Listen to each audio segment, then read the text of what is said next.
Okay, yeah, here we go. Awesome.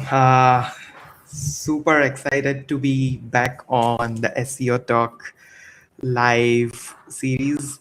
And after a short break, since we did our Women in SEO March series uh, 3 months ago, but we are back. So, hey, everyone, welcome in. Uh, Drop wherever you're joining from in the chat below, and would love to see who is here tonight, from where you're joining.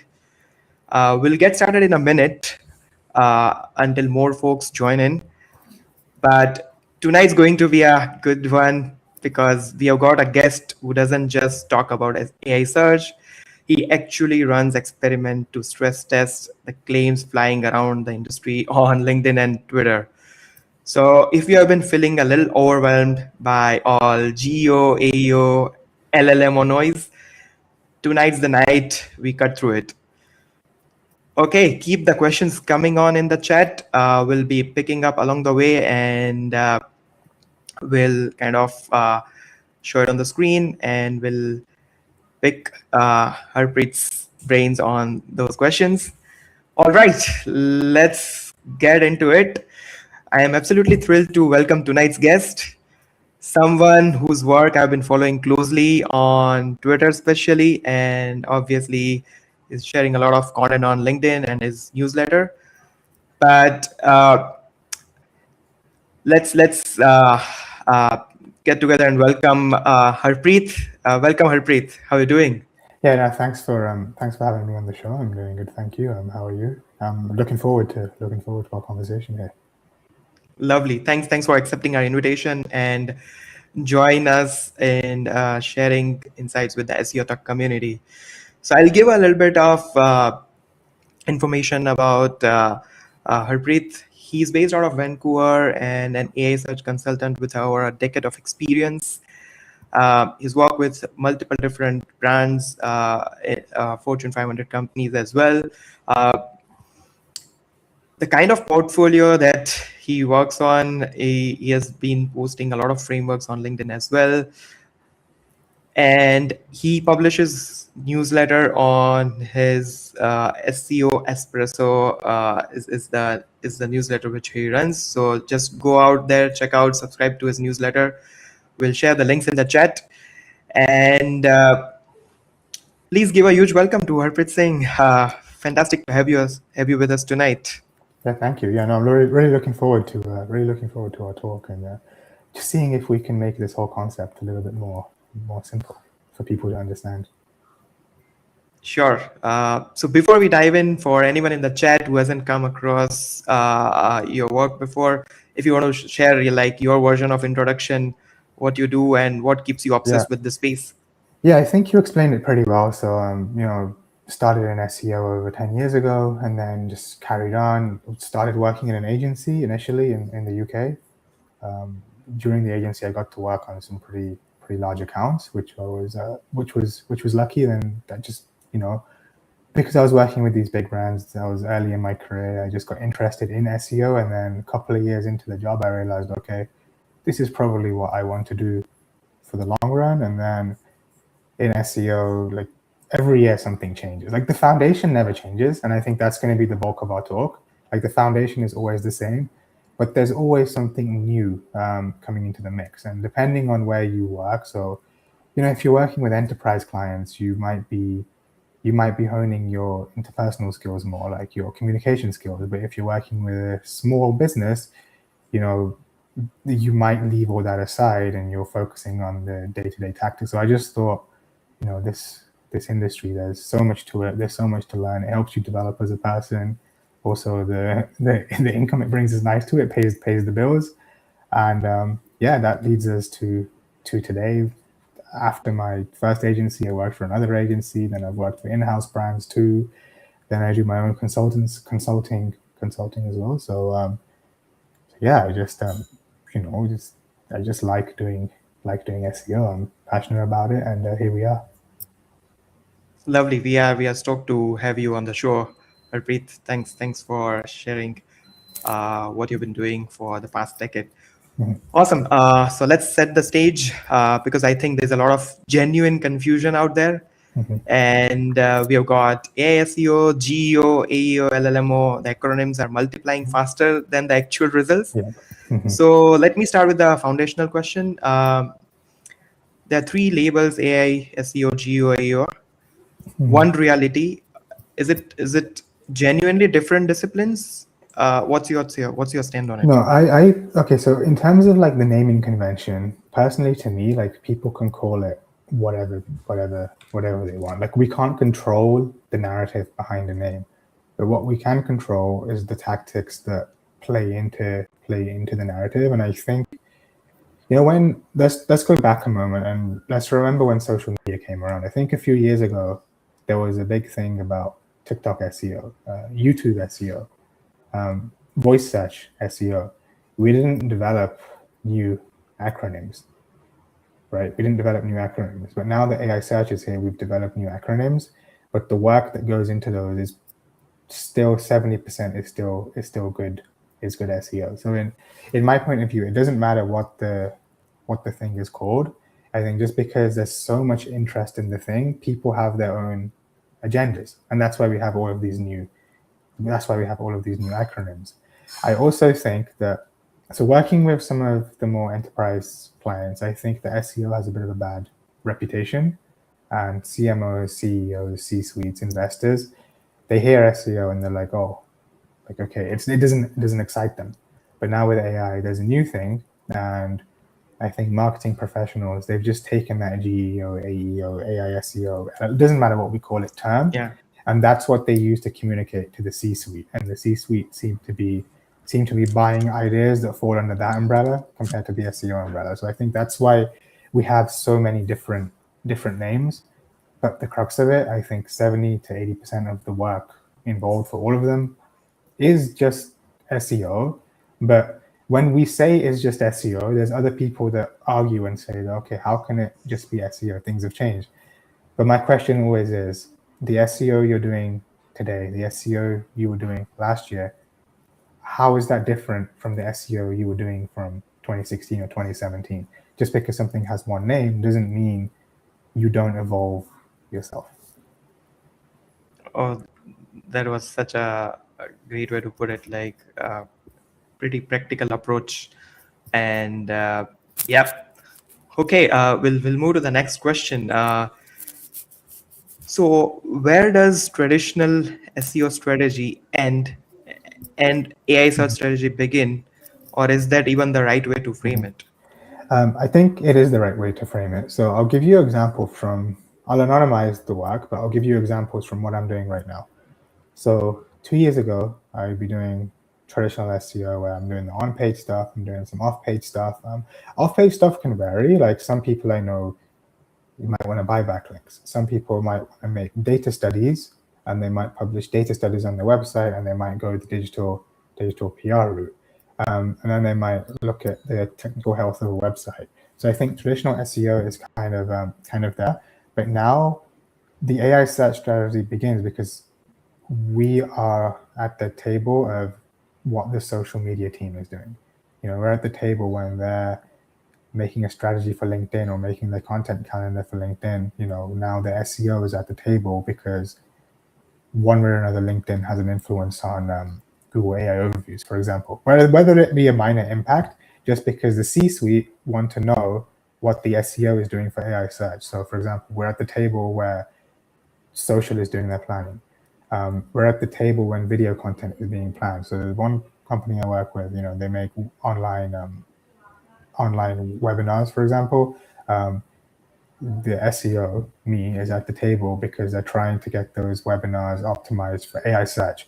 I think right now a lot of people don't actually know what optimizing for AI search means, but we're in those more broader conversations. I think that's where AI search strategy begins. The SEOs are just in more conversations and companies. We're involved in more products. We might be involved with product teams and what they're doing. In terms of like the web teams, like web development, I think things haven't changed that much. The only thing I think that's changed is, again, the stakeholders, they want to see more experiments. So they want to see things like, okay, this is what my solution page looks like. This is what a product page looks like. This is what a blog post looks like. What can we do to this page for it to be relevant in AI search? Now, the SEO in me says that this page is already great because I've made sure that my input has been in the page and it's good. Like, I've made sure there's key takeaways on a page 3 years ago. I've made sure the paragraphs are readable. I make sure that there's clear headers on the page. But with what we spoke about in the previous question, because there's so much noise around AEO, GEO, there's new concepts like chunking.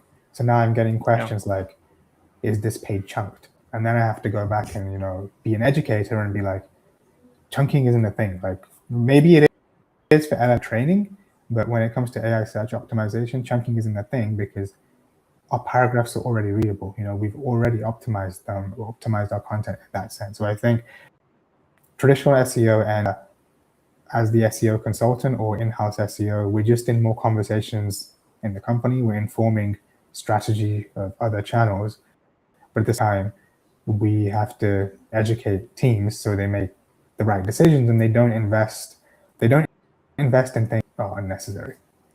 Hopefully that made sense. Yeah, that totally makes sense. And I think so the way you explained about chunking, it's used for training models, but it's essentially doesn't make sense for AI search optimization. We are already there. Yeah, it's just there's lots of different like SEO tool companies that have blog posts that talk about this is how to chunk your content.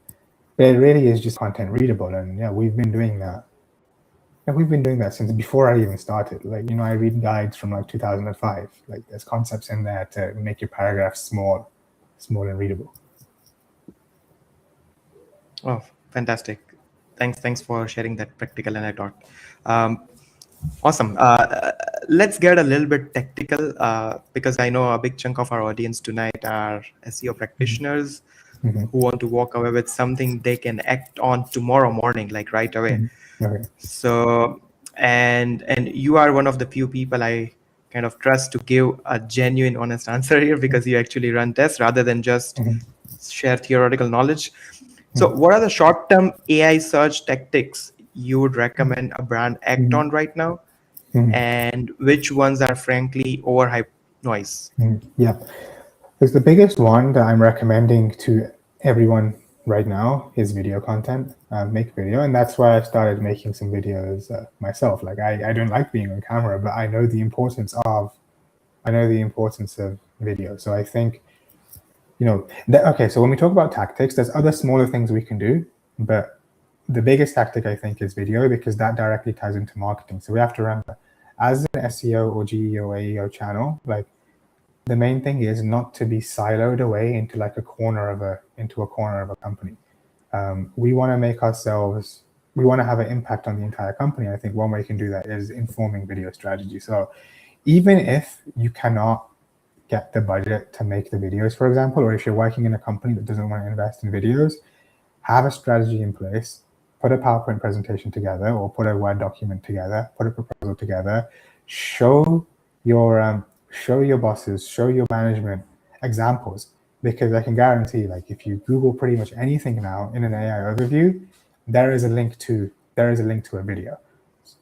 So once you show proof to your management, you might be able to get some buy-in, and you get a video strategy up and running. So that's one of the things.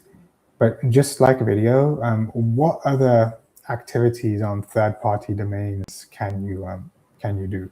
So I'm on the fence with LinkedIn. So for example, LinkedIn articles. So right now, in the US at least, I'm seeing there's a lot of PR companies say that if you post articles on LinkedIn, it's a way to get visibility in AI search. Now, for the SEOs in the chat, remember a few years ago, everybody was violating LinkedIn posts, right? They were using LinkedIn posts as like a parasite SEO engine. Yeah. And that's what the AI search, I think, consultants, PR companies are doing now. They're posting articles on LinkedIn for super long tail stuff. And they're saying that, hey, this is showing up in Google's AI overviews. But of course, it's going to show up because it's a super long tail query. But that said, if you can't get budget to do the video, if you can't get budget to do more of the higher level topics, something like that. Look at the third-party domains that are ranking for your queries, for your prompts, and just see if you can action them and see if you can action on them and create content on those third-party domains. So they're the two big things: one more high level, one more practical. Lovely. I want to pick up something that you mentioned videos. So if it's AI overviews, if it's AI mode, obviously it's showing YouTube. But among the other AI surfaces, whether it's Perplexity or Claude or ChatGPT, I think so. YouTube and Google as the whole ecosystem is still winning this game because YouTube is the video platform that's surfacing. So, what are your thoughts on that? Yeah, definitely. Yeah. So YouTube is the platform that's winning. But if you're making a video for example, let's just say you're making a shorts video, so not even long form video. Publish it on YouTube Shorts, publish it on Instagram, publish it on X, just publish it on TikTok, publish it everywhere, right? Because the more places you publish, the more chances you have to show up. One thing I do want to say about AI search in general, I think different AI assistants, they have slightly different tactics. So the way I look at AI search when I work with people is, okay, our AI search strategy is based on Google's AI overviews and Google's AI mode, because at the end of the day, that is going to be the most used. AI search assistant in the world, right? ChatGPT is great, Perplexity is great, but at the end of the day, more people I don't even know the multiple, but way more people use Google than they use the other channels. If you optimize your AI search strategy for Google's AI systems, you're going to be fine in the other channels. But now, if you optimize your AI search strategy for ChatGPT, you might do something that gets you in a bit of trouble with Google and regular SEO, and you might get affected by an algorithm update, for example, which we've seen. And that brings me to some other tactics that I would avoid. For example, scaling content with AI. Sure, you can scale content with AI tools. You can do programmatic SEO. You can make 1 billion pages, and you might see your citations increase in ChatGPT by 10,000%. You might even get more traffic from Google for a short amount of time, but then after 6 months, you're going to be worse than where you were 6 months ago. So I think when we talk about AI search tactics, for me, it's important to let's focus on Google. But as we focus on Google, the stuff we're doing is going to help us in the other channels as well. So I think that's the approach. That's the approach I take. That's such a brilliant way to put it. I think so. The tactics that brands used in last 6 to 12 months, self-promotional listicles, and I think so we can now witness the Mount AI charts on third-party platforms. So that's crazy, and yeah, that totally makes sense. Yeah, and with those Mount AI charts, it's not that like we're bashing companies that say, "Oh, you used AI to scale." Now, for some companies, this works. So recently, I had a conversation with actually, let's go back 2 months. I had a conversation with a marketing manager who was like, "Okay, we want to scale with AI, and we know we're going to drop, but after we drop, are we going to be in a better position than where we were if we didn't do the thing?" And during the period we were peaking, what's that? Carriers. Because after we drop, we can then start investing in other channels because now we have a customer base. So this ranking tank or the Mount AI, this is not always bad depending on what business you're in. But then I always say, think of SEO on like a 10-year timeline. So as a consultant, we might work on projects for 2 or 3 years, but the business owner, the business is going to around after we're done working on the project. And in most cases, the business was around before we started working on the project. Before you recommend something to a client who might not know any better, just think about what the long-term impact of what you are doing is going to be on the business. That's such an important business POV to look at.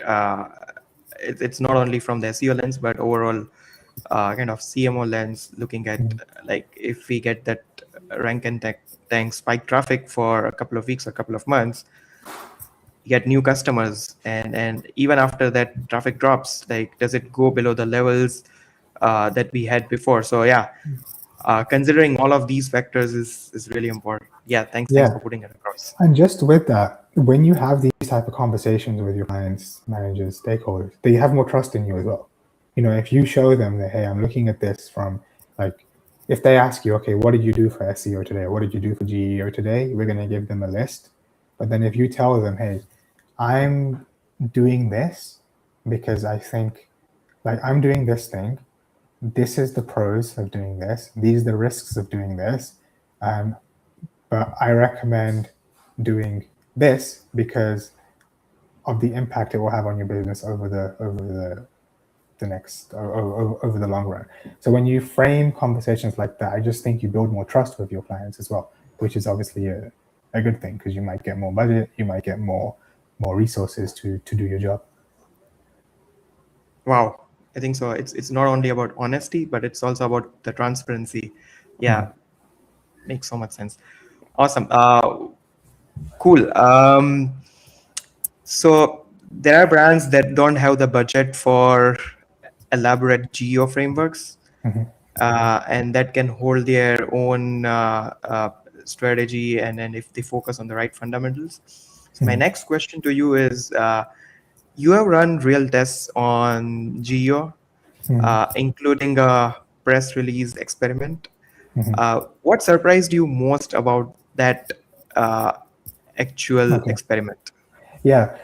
Okay. So the reason I ran these experiments, it was just to experiment. It was kind of to prove a hypothesis, because I was trying to show some people that, you know, AI is a parrot. So I think with AE or GE or like whatever we want to call it, I think a lot of people think there is some magic behind these systems.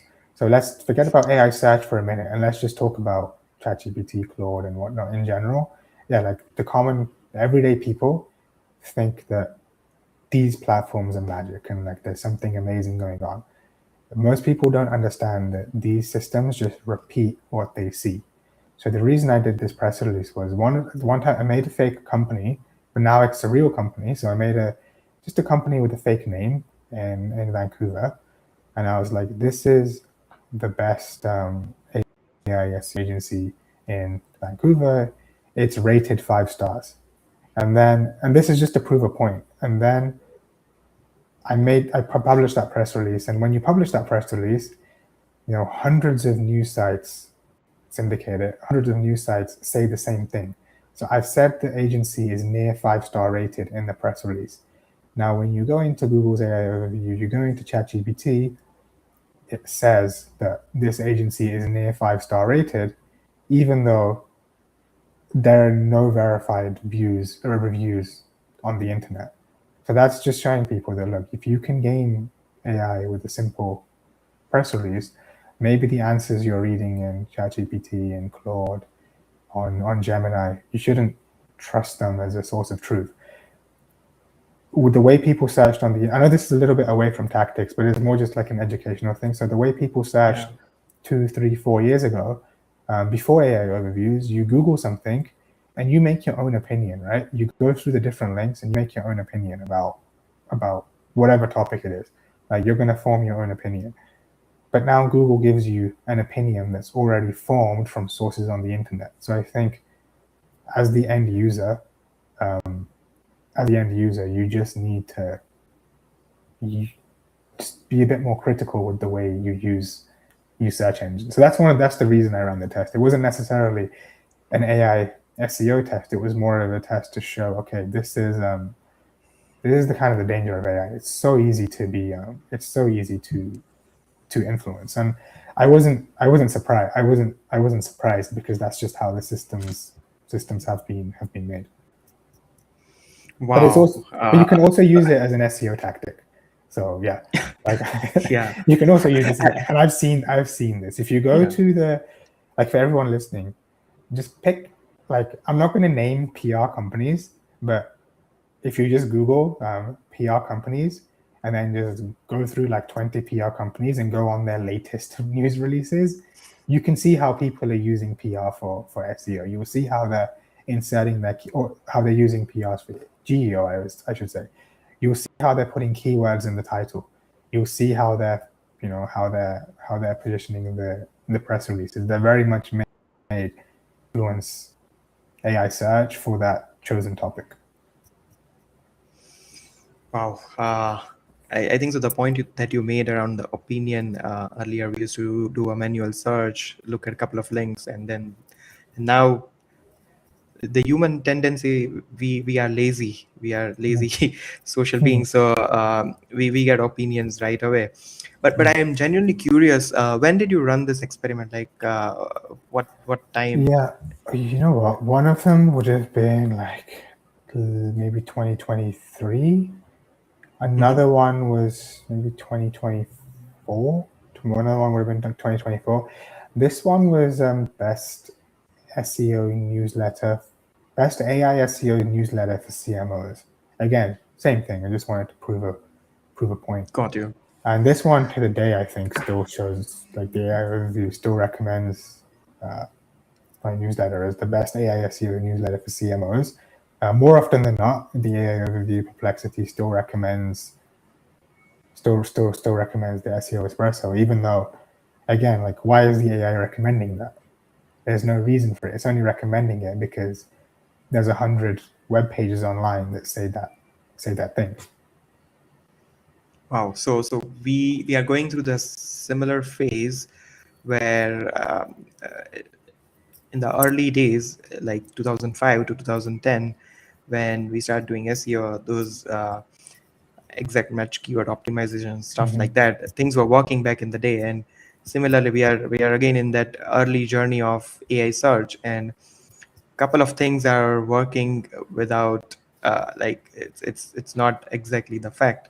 But over a period of time, I think so these search platforms are also coming up with their own updates, like we still get the Google core updates every now and then.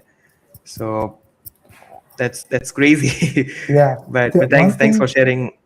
The one thing for press releases, though, I would say is how do you fix this? Like, if you're an AI company, if you're even Google, how do you fix this? So before, like, let's just go back like 10 years or 15 years, like you said. 2005 was actually 21 years ago. So let's go back 21 years. You can demote the rankings of press release subfolders, right? If Google sees, okay, like Parasite SEO a few years ago, Google demoted some sites that were engaging in Parasite SEO, like the news websites. You can demote the subfolders. You can take action on the subfolders. But press release is that kind of thing where even like enterprise companies, they do legitimate press releases. Financial markets, they need press releases because they have legitimate news. And then we have people like me and we have SEOs in there who are trying to game the press releases. So if you're Google now, if you're OpenAI, if you're Anthropic, you can't control how your models are trained on press releases because you need the models to train on press releases. We're just a small subset of press releases. We just have a small impact on press releases. I think this is a problem, and I think SEOs this is a problem for the AI companies. And I think until they find a way to fix it, I don't know. I think SEOs will continue to use press releases as a tactic for AI search. Interesting. Yeah, I think so. They cannot have a general consensus of like not giving weightage to press releases because SEOs might be in single digit percentage to kind of play and game around with digital PR. Interesting times ahead. Let's see how it goes. Yeah. Okay. We'll pause for a second here, and I can see the chat's been live and people are posting questions. Maybe I can pull up a question. Okay, there's a question from Vedant. Any tips for small businesses to stay relevant in AI search? Yeah, number one would be save your money and don't invest in just purely an AI search strategy. You don't need to do that. You don't need to just spend on AI search. Have it as an add-on to SEO. But yeah, for small businesses, I would say first of all, look at your homepage, look at your about page. You know, what does it say about your business? Are you clear with what you offer? So go to ChatGPT, and this is something you can do yourself. You don't even need to hire a consultant for this. Go to an AI tool of your choice and ask it do two things. First, say do not use web search into ChatGPT. So write this: do not use web search. What do you know about this business? Because now ChatGPT is going to give you an answer from its training data. So this is going to be everything that ChatGPT knows about your business from its training data. Then open another incognito tab or open another tab and do another search with web search enabled and ask it what it knows about your business. Okay, so now you have two answers: one with just the LLM training data, and then you have one with web search enabled. It's going to be very difficult for you as a business owner to influence the answer from just the training data. Your job is to look at the other one with web search enabled. Okay, what is it saying? If there's cons about your business, like maybe there's some negative reviews. Okay, so when it says that, now see where are those reviews being sourced from? Are they from Trustpilot? Are they from Reddit? Are they from Bird Eye or like any other company? Okay, they are. Now you're going to work on that. You're going to try and improve your scores for those profiles. That's one thing. Messaging. So what do you offer? Like I've seen cases where when people ask ChatGPT with web search enabled, like what does this business do? It's saying something different from what the business actually does. And that's because the AI is not pulling the information about your business from your website. It's pulling it from a competitor's website, or it's pulling it from like a random news story. Again, if you see that happening, that's again something you need to action now. If the information is coming from a news web example, then you have a bit of a problem where you have to spend some money to put some content out on a source that's better than the source that ChatGPT is already using. If it's coming from a competitor website, it's a little bit easier. Maybe you publish a page in your blog, or maybe you publish some content on your website that directly addresses those claims. So there's lots of things you can do. The first thing is always just put your brand into search for your brand in AI assistants, see what they're saying about you, and then go from there. Don't worry about the non-branded stuff first. Don't worry about the non-branded stuff. Focus on how AI presents your brand. Once you've nailed that, then we worry about the non-branded stuff. Awesome. I hope that answers Vedant. Thanks, Harpreet, for picking it up. All right, let's zoom out from tactics and talk about the bigger picture, because I think one of the problems right now is the brands are optimizing for the wrong time horizon entirely. So my next question brings up, most brands are chasing AI visibility, quick wins. What are the fundamentally getting wrong about the long game? Yeah, I think that there's a few different ways to look at this. So, okay, so let's look at the quick wins. So sometimes the quick wins can actually cause more damage in the long run.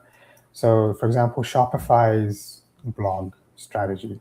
I think the Atlantic newspaper, the Atlantic, wrote a piece about them. I think yesterday or the day before yesterday, the Atlantic were talking about how AI results are being sloppified because of listicles. So, there's a brand thing now where I think as AI search tactics become more and more visible, I think companies are in danger of damaging their brand because they're being perceived to do something dumb. And I think that's worse than actually having bad SEO tactics, because your entire business is coming under scrutiny. But if we go away from that and we just look at individual SEO tactics, it's just you might be doing something that's going to get you in trouble 6 months down the line, and it's going to take you a long time to recover. So I think all of us working in SEO, the people on the call, know that if you get hit by an algorithm update, sometimes it can take like 2 years to recover. Why put yourself in that position in the first place? If you're working on a business that's doing well, maybe you're growing 10, 15, 20% year on year. Why are you jeopardizing that by publishing 2,000 posts with um, with um, with uh, with AI, right? To me, that doesn't make much sense because you're damaging your ability to do well over the long run. So yeah, that I think is the biggest one. The amount AI that we've talked about in ranking and tanking, but then also now, as I mentioned, because more people are getting aware of these tactics, it's a brand perception thing where do you want your brand to be known as a brand that is spamming the internet in the name of AI search? I don't, I don't. I think most people would say no. Another thing that I think people are getting wrong, and this is more, I wouldn't blame SEOs for this. I think marketing leaders, CMOs, C-suites, investors also share the blame. It's just wasting everybody's time on a meeting. So, for example, LLMs.txt, chunking, FAQ schema, adding unnecessary FAQs to a page, optimizing a page for retrieval. Like I've been in conversations where there's 3, 4, 5 people from a company and we're just wasting company time. We're wasting an hour. So like there's 5 people on a call and we're just talking about whether we should implement an LLMs.txt file or not, right? So now from the company's point of view, 5 people just wasted their time. That's time that they could have been doing something else. Yeah. In that sense, and that's why I think when we started, I talked about education a little bit. I think a key role of an SEO person is just educate the people around you. Even if they don't want to be educated, just make a 10 slide PowerPoint that talks about AI search and explains what it is. Because if you do that, and if someone asks to book a meeting about, hey, why don't we have, if a boss says, why don't we have LLMs.txt file, you can tell your boss, hey, I've already thought about this and I've put together this slide deck that explains how AI search works. And I think you should take a look at it before we discuss AI search strategy. So hopefully that Wow. makes sense. That's such a fantastic tip, to be honest. And of lately, I have been sending those execution documents to my clients as well, because of the system that I built using Claude Code, and it's easier to make PRD documents where I share all the data backed why we are taking this decision, and there's data to support it. So there are less meetings, and we can do a lot of async work. So that's helping. Yeah. Awesome. Okay. Moving forward to the next one. How should an SEO or a marketing team actually think about balancing traditional search investment with AI search in 2026? Like, do you recommend a framework or anything behind it? Yeah, this one's a bit tricky because there's a lot of overlap, and I think with AI search, you might also be stepping on other people's toes. So there's going to be a bit of there's going to be a little politics involved too. So like I mentioned earlier in the call, we're at the table now for social media. So when a video strategy is being developed, when a social media strategy is being developed, the SEO is at the table because marketing leader wants to see that the social work that we're doing, the video work that we're doing has an impact on AI search. Now, if you're the social media coordinator in a company, you might feel a little, hey, I used to own this. Why is this person from the SEO team now having an input? So there's one way you have to kind of balance the political side. But in terms of balancing investment, I would say, you ask for more leverage in a company, like I just mentioned. So asking for more authority to give your opinion and what the company is doing in general. But B, just asking for a little bit more budget on top of your traditional SEO strategy. So before, maybe you have a link building budget where, and I'm sure many people still do this because I have conversations where they go out and they buy backlinks. But now think about this. What is that doing for your SEO and AI search strategy? Probably not a lot. Instead of just buying backlinks, maybe you're better off taking that budget and going to your manager and be like, hey, we've spent $5,000 over the past 3 months buying backlinks. Because AI search is changing now, instead of buying backlinks, why don't we take that $5,000 and why don't we do a data study on something in our industry? And this is a proprietary study that we own. From that data study, we now have 20 different points that we can talk about and pitch to journalists, and we can get backlinks that way. And that way, there's a bigger chance of the company being mentioned in news articles, for example. So that's one way you got to think of. You got to think of balancing your how much you're investing. I think it's one thing having an SEO investment, but now it is time where, okay, we know everybody's interested in AI search. Look at your SEO strategy. Look at what you want to do. Look at some of the AI tactics you want to invest in, and then try and improve your budget. Try and increase your SEO budget to do those AI search activities. And this digital PR example, data study example is a good one. Like recently, here's an example. There's the Toronto Police Service, so Toronto Police website. They have a database, Power BI database on their website that talks about, actually has data on how many people get killed on Toronto's roads every month. And they update this daily, and they talk about how many accidents they have on the roads in Toronto. But there is no company out there that actually aggregates that data and puts it into an easy to view thing on their website. So what I did with one company was we made an article around how road fatalities in Toronto have changed over the last 3 years, because no one else has done that. Now, in this case, we could have just gone and bought some backlinks, but rather we spent the money to create a good piece that covers something important for that company.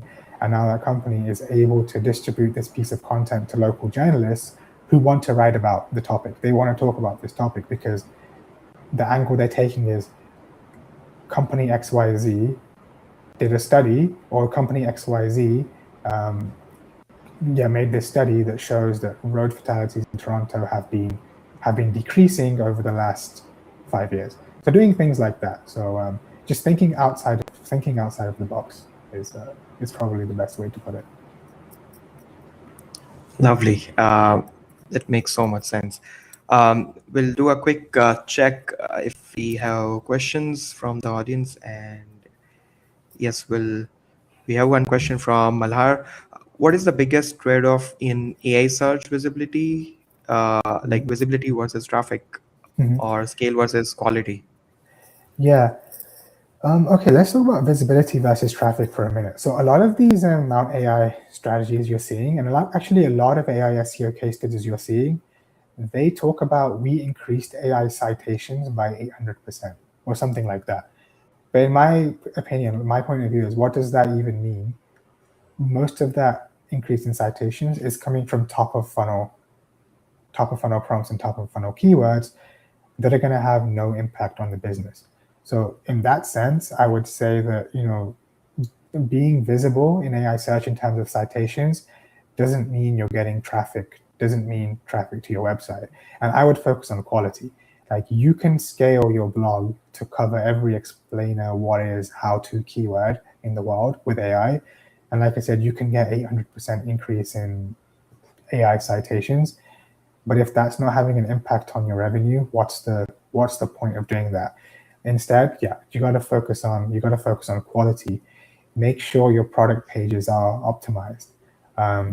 If you sell a software, make sure you have a profile on G2, and make sure your profile has reviews from customers, because when people are comparing whatever solutions in ChatGPT, yes, ChatGPT is going to look at your website, but it's also going to look at sites like G2. So you got to make sure you have reviews there. I mentioned Trustpilot earlier on. So just making sure that if you're going to invest in AI search, don't just invest in a content tool that scales your traffic. Invest in all of the other stuff that goes around your website. Invest in the third-party stuff that is going to improve the way your brand is mentioned in AI search. And that goes back to a question from Vedant earlier, like tips to stay relevant. Always start with your brand and how AI perceives your brand, and then go from there. Wow, amazing. Absolutely, I think so. now it's not only focusing on our own digital asset. That's our website. There are a lot of third-party platforms, Reddit, YouTube, where we have to focus on the content that we produce and the overall consensus of a brand through those UGC communities and platforms. Yeah, and just another example, like let's say someone's buying a content optimizer tool for $300-400 a month. Maybe for 2 months, just turn off that subscription, and now you turn off the subscription. All of a sudden, okay, you have $800 spare. Invest in some UGC campaign instead, right? You don't have to go to a mega influencer. You can use a smaller influencer with like 5, 6, 7, 8,000 followers. Invest in a UGC campaign. So just testing different things. Yeah, that's such a practical advice. Yeah, it's not always going behind bigger influencers, but I think so. Overall, think so. Relevant content creator who's posting on preferred platform, I think so. That's going to move the needle. Yeah. Okay. So we'll move to the final theme of today's session, and I want to end on what I think is the most underexplored part of this conversation, the trade-offs, because everyone's talking about the opportunity, but very few people are honest about the cost. So according to you, Harpreet, what's the biggest trade-off a brand makes when it over-optimizes for AI search citation at the expense of everything else? So this is just based on what I'm seeing right now, and I could be proven wrong in a few months' time. But generally, when a brand over-indexes on AI search optimization, they do things that might not be favored by Google's algorithm. And what happens then is you're going to lose visits from Google because you're going to get dinged by an algorithm. You're going to get dinged by an algorithm update. And I think everybody needs to remember that AI search only makes up 1 to 5% of traffic or revenue for most businesses, right? And AI and regular organic search still is between like the 30 to 60% range. Don't jeopardize your organic traffic from Google and Google's AI systems by trying to over-index for citations for ChatGPT, because you can very well damage your regular SEO, which is going to have a much bigger negative impact on your business than doing whatever you just did in the hope of having a positive impact in ChatGPT. So it's like a fine balancing act, and we can already see examples actually. So one of the top AEO visibility tools, and when I say AEO visibility tools, I'm sure people can just Google that and know which company I'm talking about. They have lots of case studies on their website, and one of them is from a startup in the finance space. So this is a new startup. Maybe it's like a year old, 18 months old. What they did was they published listicles, and they put themselves number one. And they have like 10, 15, 25, maybe like more than that, listicles on their website. So yes, listicles work for AI search, but obviously Google has, in the past few weeks and couple of months, obviously Google has been trying to do something with listicles. I think if we try and deny the fact that Google hasn't been trying to address the best listicles, then we're lying to ourselves. So we know Google are trying to mitigate the impact. So what I'm seeing now is when you Google the best AI, whatever, finance software, that company's webpage is cited in the AI overview, right? So it's the citation, but it's not mentioned in the AI answer. So now if you're working at that company, what's the citation going to do for you when you're not mentioned in the AI answer? You're not even the first citation. You're like the third or fourth citation within the little AI overview panel. There's other citations, there's other links above that web page, and you're not in the answer. And secondly, the answer, so the best companies, because you've got those companies in your listicle on your website, you're reinforcing the position of those companies in the AI answer, right? So what is that doing for you as a business? It's not doing anything. And in that case, the listicle made is a net negative, because you're giving free advertising to other companies, and B, Google is using your listicle to prop up those other companies within its AI answer. Wow, that was such a great way to kind of weigh in the trade-offs for a long-term AI search strategy. Yeah, and I think Google have the new documents recently. They updated their guidelines. I just tell everyone, like, don't over optimize for AI search. Don't over index. Yes, we know it's here. Focus on the third party stuff. Focus on the video stuff. Again, like, I'm doubling down on that. Focus on the video stuff. Make sure your review profiles are optimized everywhere. Like, optimize as in don't do fake reviews. Don't buy fake reviews, but email happy customers to leave you a review, right? Do things like that. Improve your review profiles, your about description. So make sure the description you have on these review websites matches the description you have on your homepage. Um, Matches the description you have on your homepage on your about page. Even like food marketplaces, like I'm trying to use an India example now. For example, I think Zomato is a delivery platform in India. Yeah, So yeah, just making sure that your menu on your website aligns with the menu on Zomato, right? Making sure the description of your company align on that delivery platform aligns with the description of your company on your own website. So just looking at things like that and making sure things align, making sure your messaging is all correct, it's up to date, and then going from there. absolutely.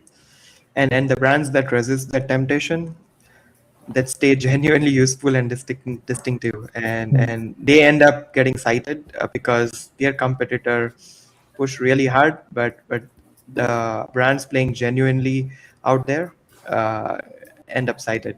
Yeah, and I would say in terms of citation, like, don't worry about citation too much. I'd say more is the mention, right? Worry about the mention, because in May, I think April or May, ChatGPT began providing more inline citations.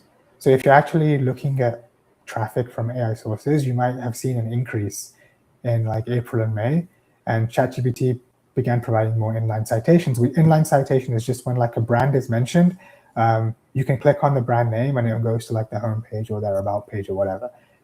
Focus on that, because if ChatGPT and these AI systems are providing more inline citations for branded anchors, then you don't need to worry about that secondary citation that goes to a web page. Your main goal should be, how does AI mention me? Because if AI mentions you and there is an inline citation, you increase your likelihood of getting a visitor from AI search. And even if there's not an inline citation, AI mentions you, and a customer is trying to evaluate different solutions, they might search about your brand anyway. Like, they might make a search for you anyway in their follow-up conversation. Awesome.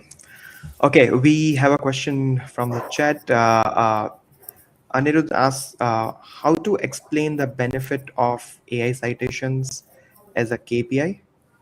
And there's a follow-up as well. Stakeholders expect their products to be sold via LLM. Yeah. Okay, so AI citations. Again, just as I was saying, the first thing I lead off is AI citations are a bit of a vanity metric. You can have 1 billion citations and 0 mentions. Just because you have all those citations doesn't mean you're winning an AI search, because you're not a part of the answer. So I always would say that if someone is asking you, hey, I want to have AI citations as a KPI, leading off with, this is actually a vanity metric. Yes, we will measure this, but it's a vanity metric.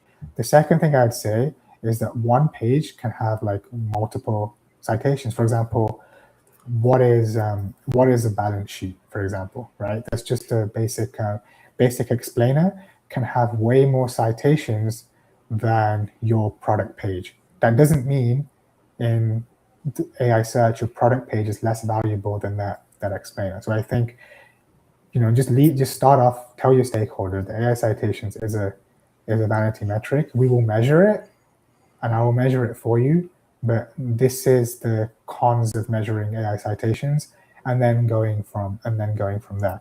And then if they ask you why AI citations are going down, why AI citations are going up, you can go into a little bit more detail and say that, hey, we had this explainer article that actually had 300 citations, but now this only has 200 citations. But at the same time, we're actually better than where we were last month, because our product page only used to have 3 citations, but now it has 10 citations. So trying to frame the conversation that way. Lovely. Cool. We'll move to the last one. We want to wrap it up on time. Uh, so, Harpreet, if you had to tell a client one thing that they'll regret not doing today, and Mhm. one thing they should stop wasting budget on immediately, Mhm.